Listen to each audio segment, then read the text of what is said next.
కార్యాలయ ప్రారంభ బలిం అహం దదామి.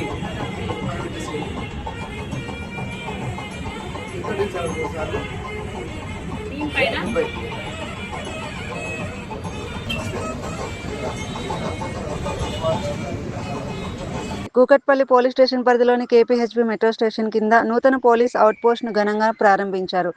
ఈ కార్యక్రమానికి ముఖ్య అతిథిగా హాజరైన కూకట్పల్లి డీసీపీ రితిరాజ్ అవుట్పోస్ట్ను ప్రారంభించి పోలీస్ సిబ్బందికి పలు సూచనలు చేశారు.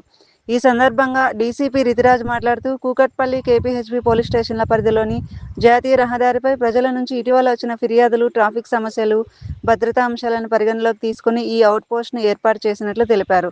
రద్దీగా ఉండే ఈ ప్రాంతంలో పోలీసుల నిరంతర పర్యవేక్షణ అవసరమని భావించి ప్రత్యేకంగా ఈ కేంద్రాన్ని ఏర్పాటు చేశామని చెప్పారు. అవుట్పోస్ట్లో 8 మంది పోలీస్ సిబ్బంది 24 గంటలు అందుబాటులో ఉంటారని, ప్రజలు ఎటువంటి సమస్యలు, ఫిర్యాదులు ఉన్నా నేరుగా వచ్చి తెలియజేయవచ్చని డీసీపీ పేర్కొన్నారు. మహిళల భద్రత, ట్రాఫిక్ నియంత్రణ, నేరాల నివారణతో పాటు అత్యవసర పరిస్థితుల్లో తక్షణ స్పందన అందించేందుకు ఈ అవుట్పోస్ట్ ఉపయోగపడుతుందని ఆమె వెల్లడించారు. స్థానిక ప్రజలు కూడా పోలీసుల ఈ చర్యను స్వాగతిస్తూ కేపీహెచ్బీ ప్రాంతంలో భద్రత మరింత బలోపేతం అవుతుందని అభిప్రాయపడ్డారు.